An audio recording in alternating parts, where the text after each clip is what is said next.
Hey everyone, and welcome to the channel. I'm Taki. We'll be having simple conversations to help you improve your speaking and listening skills. No matter your level, you're welcome here. So, grab a snack, get comfy, and let's jump into the world of English together. Let's get started. Hey David, have you thought any more about your next vacation? Yeah, a little. I was thinking maybe the Caribbean again. It's beautiful, relaxing, and I know I'll have a good time. The Caribbean is lovely, but have you considered somewhere a bit more off the beaten path? There are so many amazing places in the world to explore. Off the beaten path, huh? I don't know. I kind of like knowing what to expect on vacation. New places can be stressful. I understand, but sometimes the best experiences come from stepping outside your comfort zone.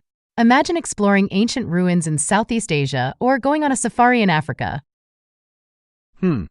A safari could be cool. Seeing animals in their natural habitat would be incredible. But wouldn't it be dangerous? Not necessarily. There are plenty of responsible tour companies that prioritize safety. Plus, the guides are experts and know exactly how to navigate the environment. Okay, that sounds interesting. But wouldn't it be super expensive? It can be, depending on the level of luxury you're looking for. There are budget-friendly options for safaris too, especially if you're willing to camp or stay in basic accommodations. Camping in the African wilderness? Now that's definitely outside my comfort zone. But I have to admit, the idea of seeing lions and elephants up close is pretty tempting. Exactly. And think about the stories you'd have to tell. Besides Africa, there's also South America with the Amazon rainforest and the incredible Inca ruins in Peru. Wow, you're really opening my eyes to all these possibilities. I never even considered those places before. There's a whole world waiting to be explored, David. We could even research some destinations together and see what sparks our interest. You know what? That sounds like a plan. Maybe a relaxing Caribbean vacation can wait for another year.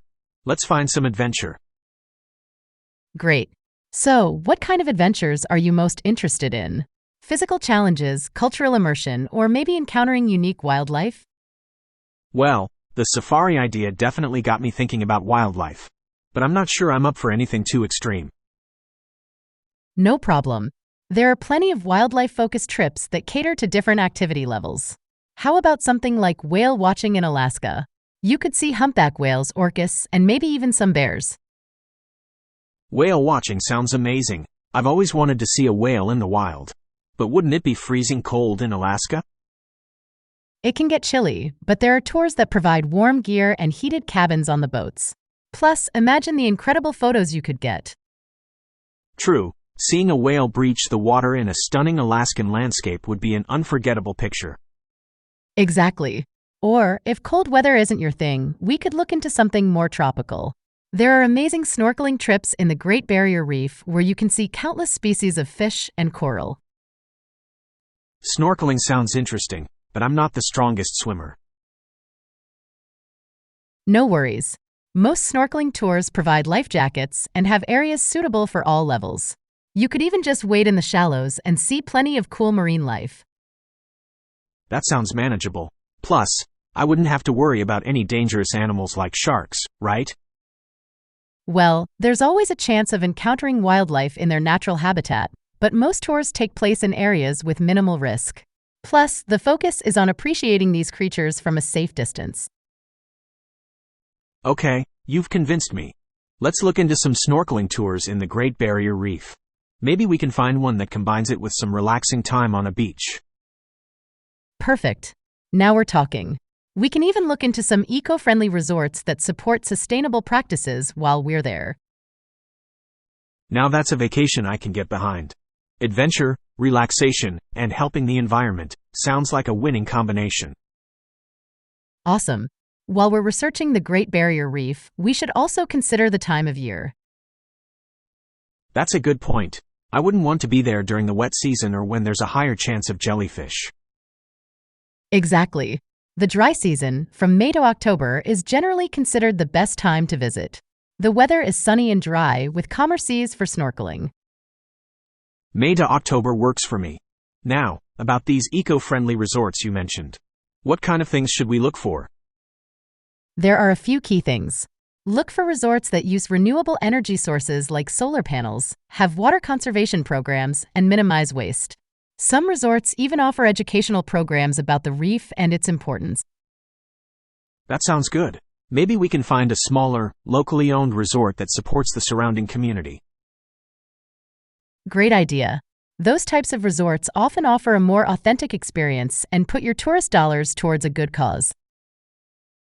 All right, so May to October, eco-friendly resort, snorkeling adventures. Anything else we need to consider? Well, depending on how long we want to stay, we might need to think about flights and internal travel within Australia. Flights could be a bit pricey, especially coming from your location. Maybe we can look for deals or consider flying into a larger city and then taking a connecting flight to a closer airport near the reef. Definitely worth exploring. There might even be some ferry or boat options for getting to the islands where the resorts are located. This is all getting exciting. We should make a list of all these things: ideal travel dates, potential resorts, flights, and maybe some fun activities we can do on the islands besides snorkeling. Perfect. We can even start looking at some travel blogs or documentaries about the Great Barrier Reef to get even more inspired. This trip is already shaping up to be amazing, Sarah. Thanks for opening my eyes to all these possibilities. No problem at all, David. Who knows, maybe this will be the first of many adventures for us. You know what? You might be onto something there. This whole planning process has gotten me thinking about other adventure destinations we could explore in the future. Absolutely. Once we conquer the Great Barrier Reef, the world is our oyster. We could go trekking in Nepal, hike the Inca Trail in Peru, or even explore the vibrant culture of Southeast Asia. Those all sound incredible. Maybe for the next trip we could focus a bit more on physical challenges. I've always been curious about trying out some light hiking or kayaking. Those are both great options.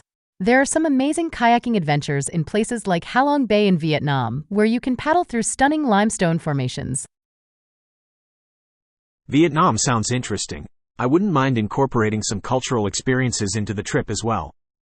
Maybe we could visit some local markets or learn about traditional Vietnamese cuisine. Perfect.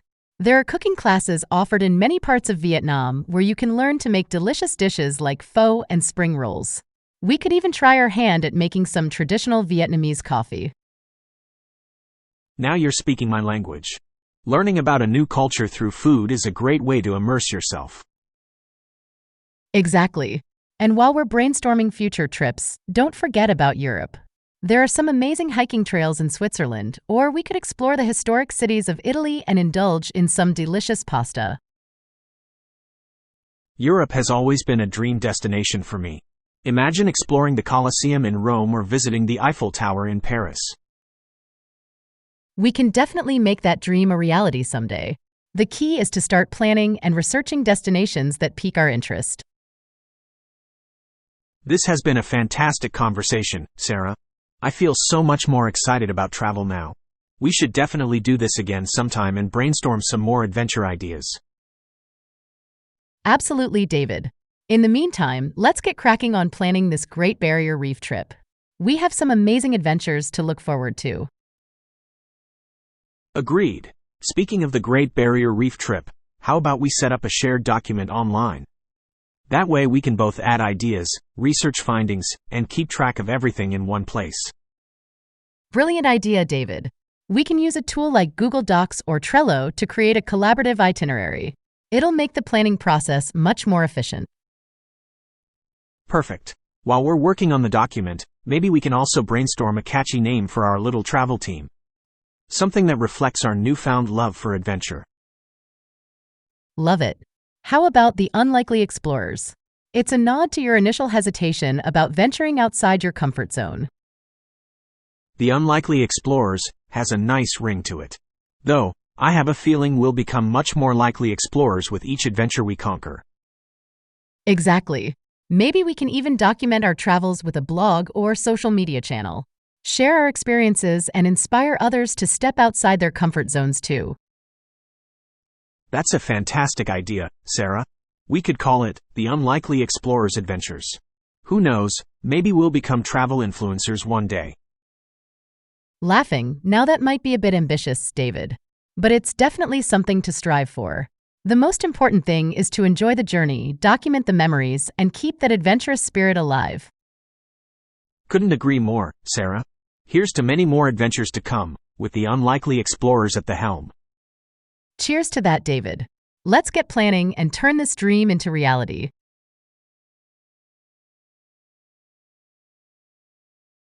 All right, let's tackle this shared document first.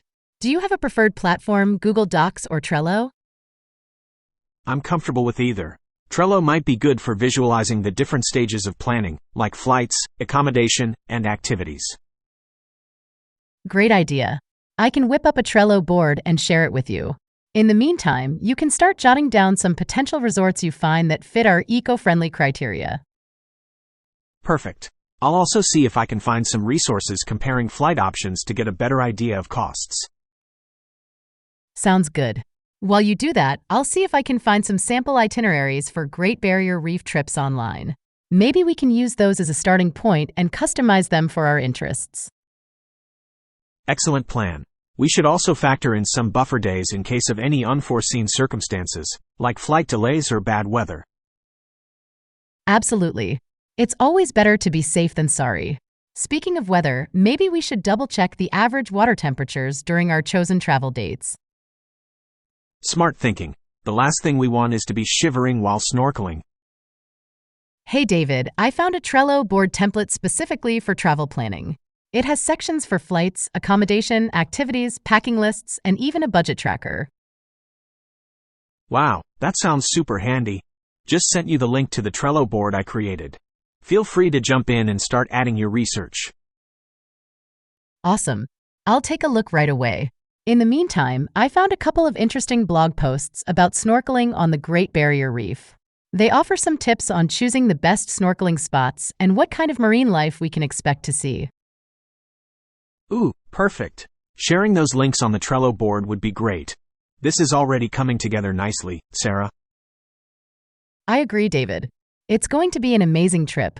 Maybe in the future, the unlikely explorers can tackle even bigger adventures, like that trek in Nepal we were talking about. Laughing. One adventure at a time, Sarah. But who knows, maybe conquering the Great Barrier Reef will give us the confidence to take on anything. Laughing along, you're right, baby steps. But hey, while we're brainstorming future adventures, how about we set up a separate section on the Trello board for dream destinations? A place to collect ideas and inspiration for our next big outing. That's a fantastic idea. We can add things like that trek in Nepal, those kayaking adventures in Vietnam, or maybe even a hot air balloon ride over the Serengeti in Africa. Oh my gosh, a hot air balloon ride would be incredible. Imagine seeing all the wildlife from above. We could even add a subsection for specific interests, like cultural experiences or historical sites. Love it. This way, whenever we stumble upon something interesting, like a documentary about ancient Mayan ruins, we can easily add it to the board for future reference. Exactly. And speaking of documentaries, maybe we can create a shared watch list of travel documentaries or movies to fuel our wanderlust even more. Now that's what I call homework I can get behind. We could even have movie nights dedicated to these travel films, getting ourselves even more pumped for future adventures. Movie nights sound amazing. We could make popcorn, dim the lights, and pretend we're already there. Maybe even try some local recipes from the places featured in the films to complete the experience. You're on a roll with these ideas, Sarah. This trip planning is turning into a full-blown adventure in itself. Maybe we should call it the Great Unlikely Explorers Planning Extravaganza. A bit long, but I love the enthusiasm. The point is, we're having fun and getting excited about exploring the world together. That's what truly matters. Absolutely. Cheers to new adventures, new discoveries, and most importantly, new memories made together as the unlikely explorers. Cheers to that, David. Here's to a future filled with unforgettable journeys. All right, let's get back to the Trello board. I found a couple of articles comparing different eco-resorts on the Whitsunday Islands. Some seem to have amazing on-site coral restoration programs and educational workshops for guests. Perfect. We can check those out and see if any align with our budget. In the meantime, I found a sample itinerary for a 5-day Great Barrier Reef trip that includes snorkeling excursions, a visit to a marine research center, and some relaxation time on the beach. A marine research center visit sounds fascinating. We could learn so much about the delicate ecosystem of the reef and the ongoing efforts to conserve it. Exactly. Maybe we can even find a snorkeling tour that supports these conservation efforts. Giving back while we explore sounds like a win-win. Wow, Sarah, some of these resorts are stunning.